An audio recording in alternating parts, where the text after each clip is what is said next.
Putin, I know that Putin's rise came out of the collapse of Russia, which the American State Department was trying to cause because they wanted to, they never wanted to stop trying to defeat Russia.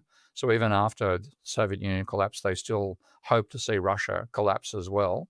And the rapid transition that they encouraged, and Yeltsin was enough of a fool to fall in for it.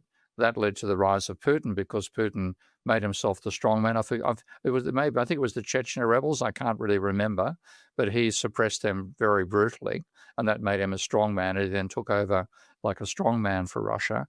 And one thing he did was he sort of centralized the corruption. So rather than having low-level mafia affecting your stall, when you're selling stuff in the Red Square.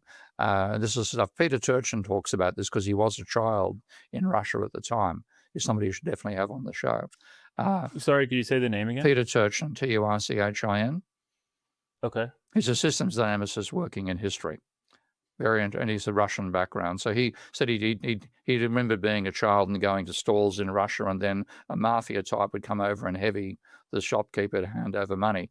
Well, Putin centralized all that stuff. So the whole, you had the major oil companies and resource companies and so on. He got a cut out of that. And it meant the corruption got centralized at the top level rather than permeating society at the bottom level. And that was actually easier for people to live with that than it was with the low-level mafia corruption that occurred after the collapse of the Soviet Union. So Putin has a background in the Secret Service. He's happy to use brutal methods to hang on to power there. So I'm aware of all that. But I think at the same time, having watched the way he's behaved within the bureaucracy, he knows the bureaucracy extremely well, and he's able to scare the hell out of people to get them to do what they should do in a lot of parts of the Russian bureaucracy. So he's been a more effective leader than any American leader in the meantime, and he's built up the capacity of Russia as a raw materials exporter.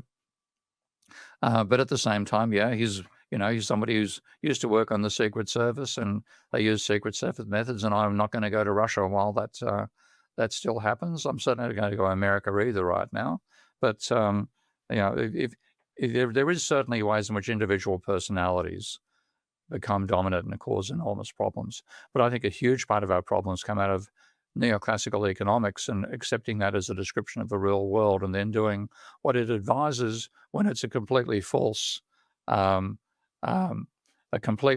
description of the real world.